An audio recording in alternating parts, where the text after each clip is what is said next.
మీరొక సందర్భంలో హ్మ్. తెలంగాణ వచ్చినా నాకు సంతోషం లేదు అన్నారు. అవును సార్. తెలంగాణ రావడానికి ఎందుకు మీకు సంతోషం లేదు? Exactly sir. ఇప్పుడు తెలంగాణ అనేది ఎనీ జాగ్రఫికల్ ఒక భౌగోళిక రాజ్యం వచ్చినంత మాత్రాన, ఆ భౌగోళిక రాజ్యంలో ఉన్నటువంటి బీసీ, ఎస్సీ, ఎస్టీల విముక్తికి భౌగోళికంగా ఏర్పడ్డ రాజ్యానికి సంబంధం లేదు. ఓకే. ఆంధ్ర నుంచి తెలంగాణ, ప్రత్యేక తెలంగాణ విడిపోయింది. అవును. ఆ విడిపోయినటువంటి పోరాటం ఏం పోరాటం అది? ఇక్కడ ఉన్నటువంటి వెలమలు, ఇక్కడ ఉన్నటువంటి రెడ్లు ఇద్దరూ కలిసి ఒక రాజ్యాన్ని తెచ్చుకున్నారు. రాజ్యాన్ని తెచ్చుకున్నప్పుడు ఇక్కడున్న బీసీ, ఎస్సీ, ఎస్టీలకి ఏం సంబంధం అది? హ్మ్. రాజ్యంలో ఏమన్నటువంటి భాగస్వామ్యం ఉందా? లేదు కదా. హ్మ్. భారతదేశానికి స్వాతంత్రం వచ్చింది. భారతదేశం స్వాతంత్ర రాజ్యం తయారైంది. అప్పుడు అంబేద్కర్ ఏమన్నాడు? ఈ రాజ్యం బ్రాహ్మణుల రాజ్యం అవుతుంది, హ్మ్. తెల్లవాళ్ళు పోతారు, ఇక్కడ బ్రాహ్మణుల రాజ్యం వస్తుంది, మాకేంటి ఇందులో అన్నాడు. హ్మ్. మొదటి స్వాతంత్రోద్యమంలో ఫూలే అడిగిండు. ఆ మొదటి తిరుగుబాటు, సిపాయిల తిరుగుబాటు, మొదటి స్వాతంత్రోద్యమం, ఈ రాజ్యంలో మా పాత్ర ఏందన్నాడు. హ్మ్. అంబేద్కర్ కూడా ఈ రాజ్యంలో మా పాత్ర ఏందన్నాడు. హ్మ్. నేను అంటున్నా తెలంగాణలో మా పాత్ర ఏందని అడిగాను. హ్మ్. తెలంగాణ రాజ్యం వస్తే, తెలంగాణ స్టేట్ వస్తే ఇక్కడ బీసీ, ఎస్సీ, ఎస్టీలకి రాజ్యం వచ్చేది ఏంటి? హ్మ్. ఇక్కడ రాజ్యం రాదు కదా. మళ్ళా యజమానులు వీళ్ళే అవుతారు కదా. హ్మ్. దాంట్లో ఉన్నది ఏంటి? తెలంగాణ అంతకుముందు ఏర్పడ్డప్పుడు ప్రత్యేక తెలంగాణ అంతకుముందు ఉన్నది హైదరాబాద్ స్టేట్. అంటే హైదరాబాద్ స్టేట్లో కూరలు ఉండే ఇక్కడ ఉన్న వెలమ దొరలకి, రెడ్డి దొరలకి. హ్మ్. ఆంధ్రప్రదేశ్ ఏర్పడ్డాక కొద్దిగా కూరలు తగ్గినాయి, ఆ. తెలంగాణ వచ్చాక కూరలు పెరిగినాయి. ఆ. అంటే అగ్రవర్ణ భూస్వామ్య ఆధిపత్య తెలంగాణ కల్ట్ ఒక స్వభావం ఉంటుంది. ఓకే. ఆ స్వభావం మళ్ళీ పునర్జీవింపబడింది. హ్మ్. ఉమ్మడి ఆంధ్రప్రదేశ్ ఉన్నప్పుడన్న బీసీ, ఎస్సీ, ఎస్టీలకు ఒక చైతన్యం ఉండే, పెద్ద పెద్ద ఉద్యమాలు జరిగినాయి. ఎక్కడైనా ఉద్యమాల్లో పాల్గొన్న పెద్ద పెద్ద బీసీ, ఎస్సీ, ఎస్టీ నాయకులు ఉద్యమం ఉండే. కానీ తెలంగాణ ఏర్పడ్డాక తెలంగాణ పిచ్చి పట్టింది మా వాళ్ళకి. హ్మ్. తీరా రాజ్యం వచ్చినాక ఏమీ లేదు ఇక్కడ మాకు పాత్ర. హ్మ్. ఈ రాజ్యంలో భాగస్వామ్యం లేదు. కాబట్టి ఇక్కడ తెలంగాణ రావడం కాదు, తెలంగాణని మనం పరిపాలించాలి. తెలంగాణ భౌగోళిక ప్రాంతాన్ని మనం పరిపాలించాలి. హ్మ్. అది పరిష్కారం తప్ప ఈ రెడ్డి రావుల రాజ్యంలో ఎలాంటి వాటా లేదు. కాబట్టి ఈ తెలంగాణలో మాకు ఒరిగింది ఏంటి అనేది నా ప్రశ్న. రైట్. రైట్. అది అంటే జరిగింది సార్. రైట్. అంటే తెలంగాణ వచ్చాక చాలామంది బీసీలు, ఎస్సీలు, ఎస్టీలు ఎమ్మెల్యేలు అయ్యారు. ఎక్కువ సంఖ్యలో బ్రహ్మాండంగా మంత్రులయ్యారు, ఉప ముఖ్యమంత్రులయ్యారు. అయినా సరే మీరు రాజ్యాధికారమే అంటున్నారు కదా! ఏంటి ఎగ్జాక్ట్‌గా రాజ్యాధికారం అంటే ఏంటి? అబ్బా, ఏం క్వశ్చన్ వేశారు శ్రీనివాస్ గారు. చాలా మంది జర్నలిస్టులు వేయరు ఇది. హ్మ్. డిఫైన్ చేయాలి రాజ్యాధికారం. రాజ్యాధికారం అంటే డెసిషన్ మేకింగ్, యెస్. ఓకే. నిర్ణయాధికారం. హ్మ్. ఒక ప్రభువు తన వర్గ ప్రజల కోసం సింహాసనం మీద కూర్చొని తన ప్రజల కోసం నిర్ణయించబడాలి. ఇప్పుడున్నటువంటి కాంగ్రెస్ గవర్నమెంట్లో, ఇప్పుడున్న టీఆర్ఎస్ గవర్నమెంట్లో ఓ ఇద్దరు బీసీలు ఎమ్మెల్యేలు ఉండి, లేకపోతే ఓ బీసీలు ఎవరు సర్పంచ్ ఉంటే దాని రాజ్యం అనరు, హ్మ్. దాన్ని అచ్చా! అధికారం అనరు. ఓకే. ఆ అధికారం, వాళ్ళ అధికార వ్యవస్థలో ఓ 2 బీసీ బొమ్మలు, ఒక 2 ఎస్సీ బొమ్మలు, హ్మ్. 2 తోలు బొమ్మలు ఉంటాయి. ఓకే. కానీ నిర్ణయాధికారం అందులో ఎస్సీ మంత్రికో, బీసీ మంత్రికో ఎందుకు ఉంటుంది? ఓకే. ముఖ్యమంత్రి అంటే అనంతమైన అధికారాలు ఉంటాయి. హ్మ్. సూపర్ పవర్ ఒక మాట చెప్పాలంటే. రైట్. ఒక స్టేట్ ఇది. ఒక స్టేట్‌కి ఒక కింగ్ ఉన్నప్పుడు నిర్ణయం అతని చేతిలో ఉంటుంది. హ్మ్. అతని యొక్క దృక్పథము, అతని ఫిలాసఫీ తోటి అతను ఏ నిర్ణయమైనా చేయగలడు. హ్మ్. ఆ నిర్ణయాధికారం, దాన్ని అమలు చేసే అధికారం. హ్మ్. అంటే ఒక్క మాటలో చెప్పాలండి శ్రీనివాస్ గారు, ఒక మానసిక ప్రపంచాన్ని భౌతిక ప్రపంచంగా మార్చడం. ఓకే. ఇంకా చెప్పాలంటే రాజ్యం అంటే సృష్టికి ప్రతి సృష్టి చేయగలది రాజ్యమే. హ్మ్. అంటే ఇప్పుడు ఒక ప్రపంచం ఉంది, మరో ప్రపంచాన్ని కట్టొచ్చు రాజ్యంతో. హ్మ్. సృష్టికి ప్రతి సృష్టి భగవంతుడు చేస్తాడు అంటారు కదా, కానీ ప్రభువు కూడా చేస్తాడు.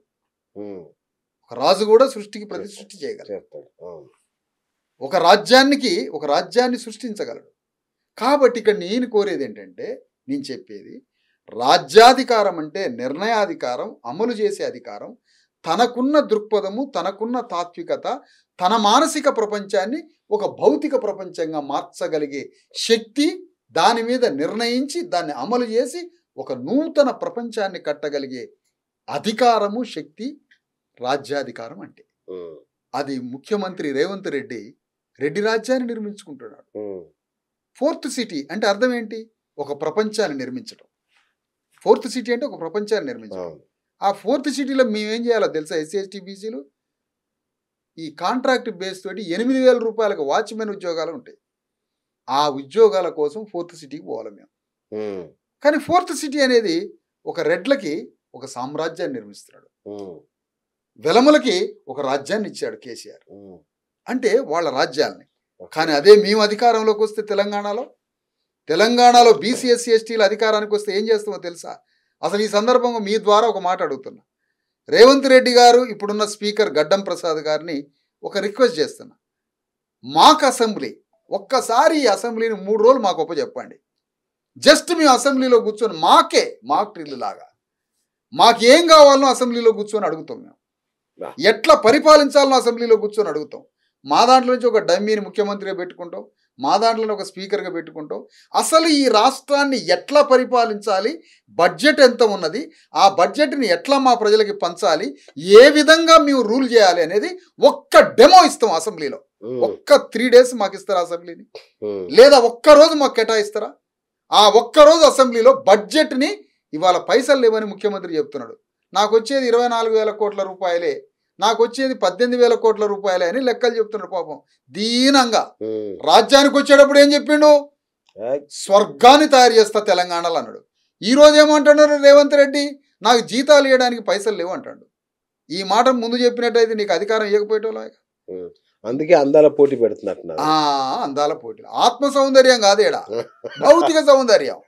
భౌతిక సౌందర్యం ఏముంటది? పేగులలో ఏముంటది? అందంగా ఉన్నోడు పేగులలో ఆకలి ఉంటుంది.